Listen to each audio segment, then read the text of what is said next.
그 다음 세계관은요? 그 다음 세계관은 이제 마르크스 세계관인데요.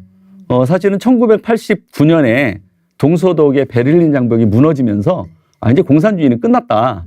이렇게 생각했는데 데이빗 노에벨이 쓴 책에 의하면 아직도 그 사회주의 공산주의 시스템에 대한 향수가 뿌리 깊게 자리 잡고 있다. 그래서 앞으로의 세대들도 굉장히 조심해야 되는 세계관이다. 이렇게 경고를 하고 있고요. 여기에서 마르크시즘의 근원은 인본주의랑 똑같습니다. 무신론, 그다음에 진화론, 그다음에 유물론. 물질이 다다. 그리고 여기는 한 발 더 나가서 심지어 종교는 아편이다. 그 종교를 굉장히 싫어하고요. 종교를 가지고 있는 것이 마르크스주의, 그다음에 공산주의, 사회주의 시스템을 확장해 나가는데 큰 장애가 된다는 거예요. 그래서 종교를 아예 그냥 막습니다. 그래서 어느 나라든 공산혁명이 들어가면 종교인들부터 이제 죽이는 거예요. 가정을 파괴하고. 이제 그런 것들이 이제 제일 무서운 것이고요. 그 다음에 여기서는 문제를 뭐라고 보냐면 억압과 착취라고 보는 겁니다.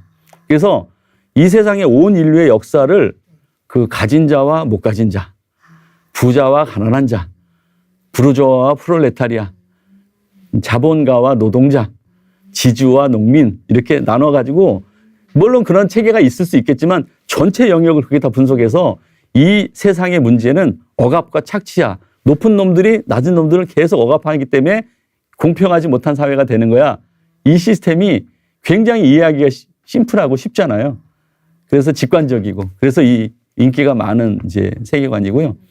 해결책은 뭐냐면 가지고 있는 사람들이 기득권을 놓지 않으니까 반드시 공산혁명을 통해서 가진 자들 것들 다 몰수하고 사유재산을 철폐하고 국가가 평등하게 균등하게 나눠주는 그런 이상적인 사회를 만들겠다. 이게 해결책인 거거든요. 근데 이제 공산주의 시스템의 제일 무서운 점은 프롤레타리아의 윤리가 아주 독특한 윤리가 있어요. 목적이 수단을 정당화한다.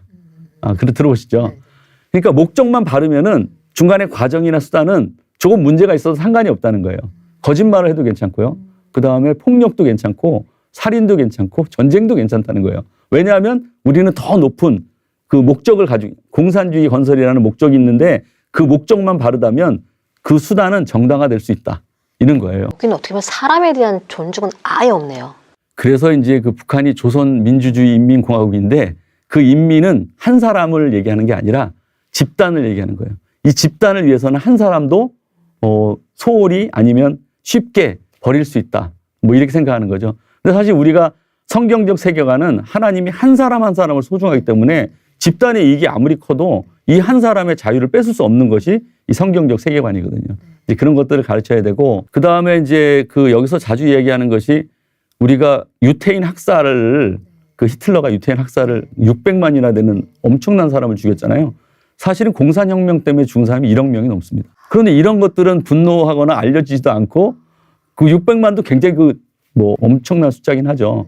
사실은 레닌하고 스탈린으로 이어지는 볼셰비키 혁명이라든지 그 다음에 마오쩌둥, 모택동이 일으킨 문화혁명 이런 혁명들. 그 다음에 이게 이제 동남아로 내려와서 예전에 우리 어렸을 때는 폴포트라고 킬링필드라는 영화가 있었는데 거기도 300명을 학살한 그런 다큐멘터리 형식을 빌린 영화인데 그 영화를 보면 정말 사람을 파리 목숨 죽이듯이 지식인들, 종교인들 그냥 무조건 죽이는 거거든요.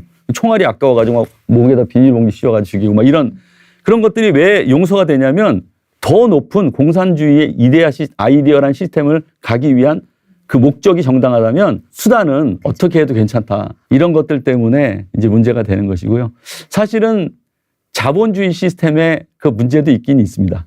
그 자본주의 시스템은 사실 인류가 발명한 발명품 중에 최고의 발명품 중에 하나가 자본주의 시스템이라고 할 만큼 굉장히 우리가 물질적이고 경제적인 성장을 가져온 시스템인데 이게 원래는 막스 베버라는 사람이 쓴 책이 있어요.